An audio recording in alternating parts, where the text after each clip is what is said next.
You know when you go to the butcher's and you're completely overwhelmed by the amount of choice there is, or maybe you just don't know the difference between your forerib to your topside? Well, I've got you covered. Today I'm going to be roasting not one, but 3 roast beef joints, just so I can show you how different and varied they can be, but also how easy it is to get delicious results. Listen, lads, fellas, ladies, I guarantee you there's nothing more attractive than going into a shop with a plan, picking a joint of meat like this and cooking it perfectly. So let's put that plan into action. The 3 cuts of meat I'm going to be using are topside, rolled sirloin, and a forerib of beef.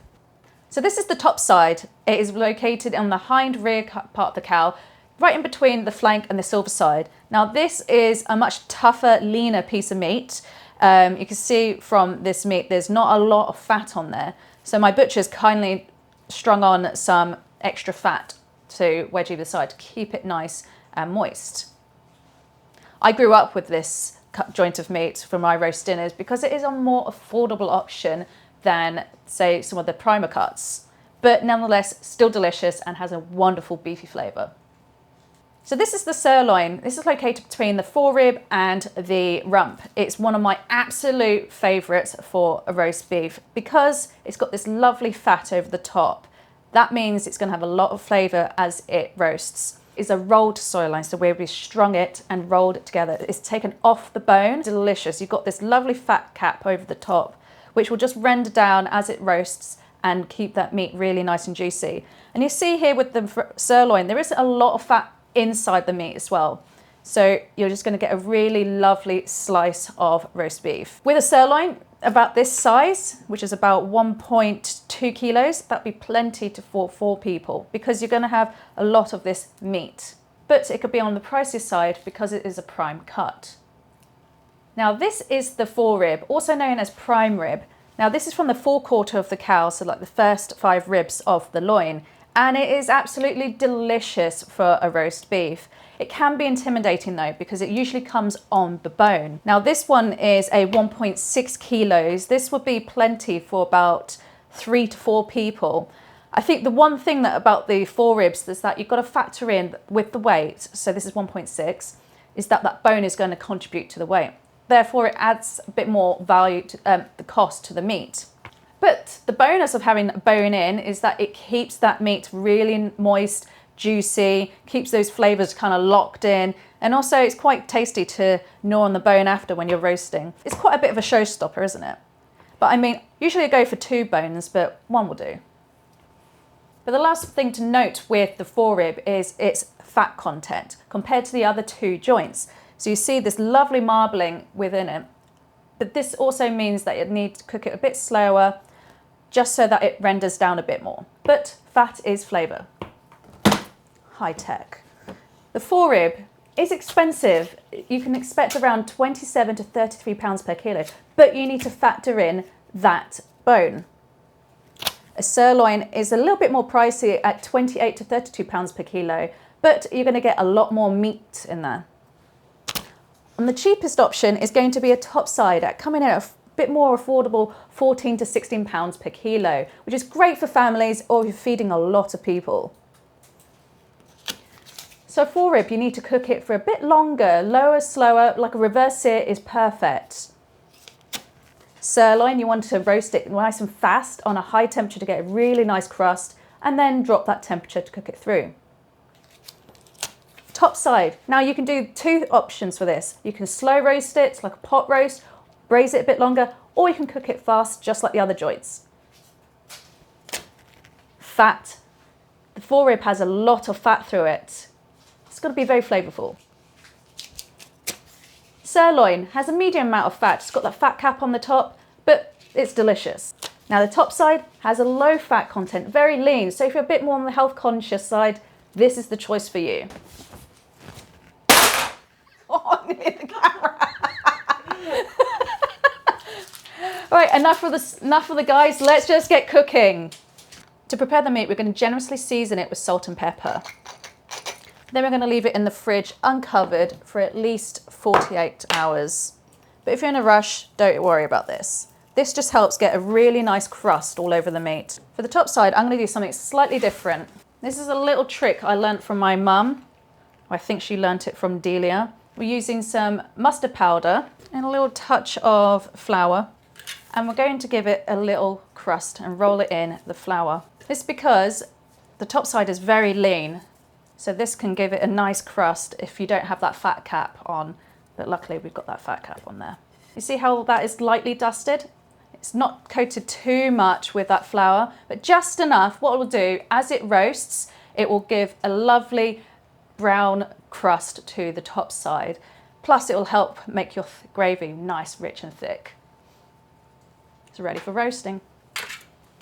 Right, let's prepare the forerib. Now with this one, I'm going to cook it on a lower temperature, like a reverse sear. But I'm going to add a lot of softened butter onto this. This is a herb butter. Now this is going to give this ribeye an incredible flavour. This would be a bit softer, but my husband decided to put it in the fridge, so I'm trying to like mould it on. There we go. This butter consists of garlic, rosemary and parsley and lemon. There's going to be a lot of fat coming off this, so I'm going to transfer it to a slightly deeper tray to go in the oven, just like so. For the top side, I'm going to roast it in a roasting tray using a roasting rack. This is going to elevate the roasting joints, so my top side and my sirloin will cook very evenly all the way through. Because they're similar size and shape, these should cook roughly the same time compared to the forerib. Let's go. Now it's time to preheat the oven. For the forerib, I'm going to set the oven at 120 degrees centigrade, so quite low. However, for the sirloin and the top side, I'm going to set it at 230 degrees centigrade. That's going to help get that really nice crust, and then I'm going to turn the temperature down. For roasting these beef joints, I highly recommend you use a meat thermometer. Now these are key on getting the correct temperature, so you're not going to overcook your meat. I'm using the Taifa Sync Quad probe. Now this means I've got 4 probes that I can use, which is great because I'm cooking 3 different joints today. Each one will display the internal temperature of the meat clearly, and it will sync to my phone so I know when that meat is ready. For the meat, I'm going to enter the probe right into the middle of the joint to measure the temperature of the internal temperature of the cooking joint. Same applies for the bone-in joints. You're going to look for the thickest part. You don't want to go too close to the bone. You don't want to be too far on the outside. So I'm going to enter it in around about there. You could also take other measurements. That is the benefit of having multiple probes. Now it's time to set up the probe. It's incredibly simple. I just need to tap on it, select the probe, select the manual internal temperature to 50 degrees centigrade, and that's it. And do that for each 4 of these probes that I'm using. If you want to check the cooking temperatures guide, just head over to my Patreon. Right guys, you ready? Ready for cooking? It's a lot of hell of a meat. I've got beef for days after this. Let's get this in the oven. First up, I'm gonna get this one in because this is gonna take a long while. Probably about an hour, like at least an hour or 2, because I'm cooking on such a low temperature. Beauty of these probes is they let you know how much cooking time there is remaining. So I can put these in, I can see on my phone how much time I've got, and I can go and head off, clear my section, finish doing some washing. Actually, my husband's gonna do all the washing because I'm doing all this cooking, and I'm gonna have a cup of tea. See you in a bit. Okay, so all the 4 probes are all saying ready. They've all been beeping away. My phone's been beeping away. Everything's beeping at me, letting me know that this beef is ready. So I pulled out the first one to finish was the sirloin. Doesn't surprise me because it was the smallest one. And I'm just gonna let it sit on a tray and I'm gonna let it rest, which means don't do anything to it. Don't be tempted to cut into it. I'm just gonna leave it on the side. Let's grab the other joints. Oh, look at all that fat. Big old piece of meat, too big for my tongs.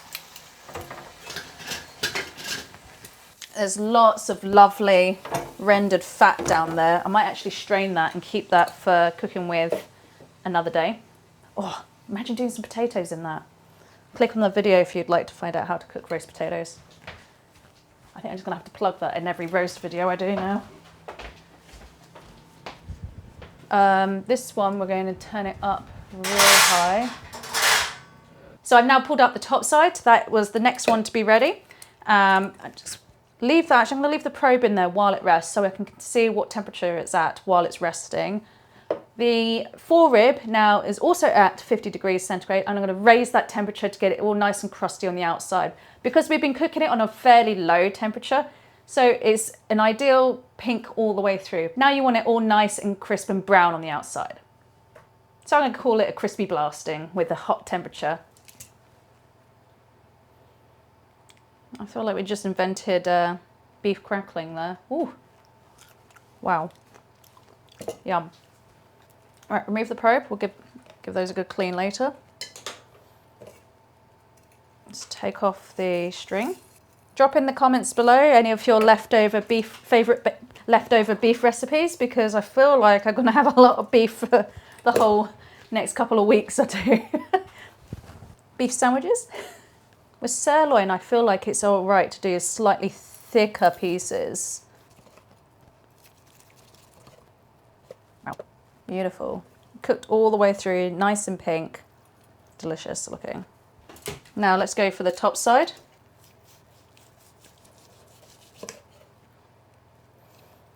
I think the trick with topside is to slice it nice and thin, because it is a tougher joint, part of the joint.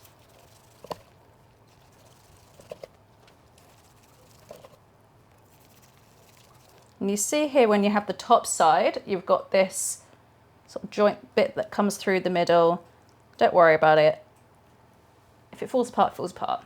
So this is your top side. And naturally the fat will fall off because it was just a flat cap that was added back onto the joint. This is the top side. This is perfect for sandwiches. Chef gets to nibble all the bits that fall off. Wow, oh my God, that's so good. Right, so sirloin, top side. Now let's go with the rib. Right, last but not least, forerib. So you've got this lovely crust on the outside, and it definitely feels nice and soft and cooked. Oh, look at the color of this fat. Glorious. Take the probes out, and what you want to do with the forerib is cut away the bone first. Take away the string. Actually, this bit will fall off, so I personally like to take it off anyway.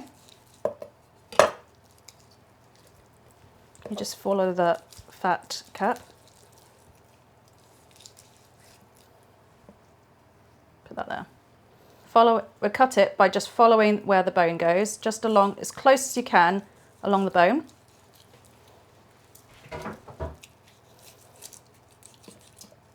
And down. Okay? Definitely keep that for later. Now you can either cut it this way or you can cut it this way. I personally like to cut against the grains, so we're going to do that, just so you can see in the middle of this meat.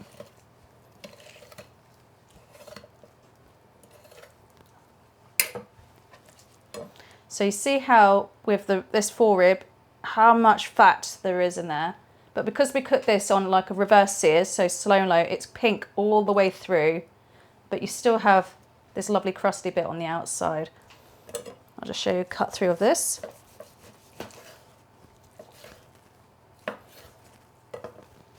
It smells incredible. Look at this absolute mountain of meat. I'm literally in heaven right now. All in the name of YouTube and for you guys. Well, let's recap through the guide. Price. Well, this forerib was the most expensive out of all three. I'll add on the price now on the screen of what I paid for these. I am factoring this in, like there's a lot of meat there, a lot of bone there that will be contributing to that weight as well. So I'm saying that's the most expensive because I'm getting the least amount of meat off that cut. I think in terms of value, topside, you're going to get a lot more bang for your buck. But sirloin, I mean, it just tasted fantastic. So if you're wanting something a little bit more premium, bit more primo, I would go for the sirloin. And there's a reason they call it a prime cut. Time. So these cuts, the two smaller joints, took roughly about 40 minutes to cook, plus some extra resting time. This prime rib, forerib, took about at least an hour and a half in total. Yes, you can do these two reverse sear as well, and you'll get some similar sort of result. So it's up to you. Fat, flavour. Now this is the most important point for me. This prime rib has a lot of fat as you're cutting through. You can see here all the amount of fat that's in that joint compared to, say, the sirloin, which just has a little bit here, a little bit of grizzle that we might have to cut through. And the top side has literally 0 fat, but this means this one will dry out a little bit quicker. You maybe need to add on or cook a little bit more gravy or sauce with this cut. But in terms of flavour, let's try it. Right, let's start with the top side. I'm gonna cut a slightly smaller piece because I know top side is gonna be a bit tougher.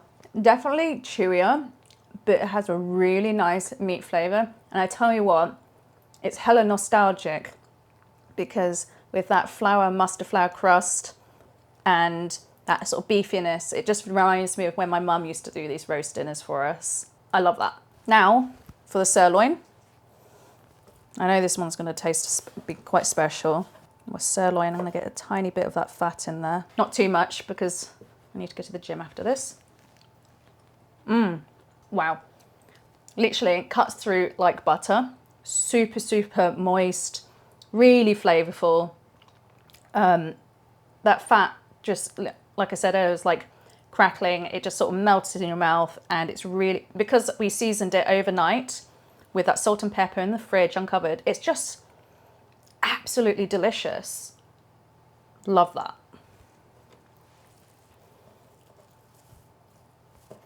So much meat. Now for the prime rib. I'm gonna go run the middle here. Because we basted that with that butter coating and the herbs, it's just like you don't even need a sauce to go with that, and it just melts in your mouth because we cooked it really slowly, but it's still got that lovely crust on the outside, so you kind of get the best of both worlds, and it's an absolute treat. However, I do feel like, because I am a mother of 2, that I would struggle to get enough decent portions for everybody out of this one Forerib. So for me, a personal winner is going to have to be the sirloin, if I can afford it, or the top side. But the Forerib is absolutely spectacular, showstopper. Depends on what occasion you're cooking for. I am absolutely shattered after cooking 3 joints of beef. And I have literally beef for days. I got beef for everyone. Not at everyone, for everyone. I really hope my staff are really looking forward to beef sandwiches and beef noodle soup for the rest of the week. Well guys, I really hope you enjoyed this video. Hit that subscribe button if you haven't already. Auntie's telling you to. And give us a like and comment below which is your favourite joint. I know which one mine is, but I'd love to find out what yours is. Now, if this video has tickled your fancy, come back next week. There's another episode in store. See ya.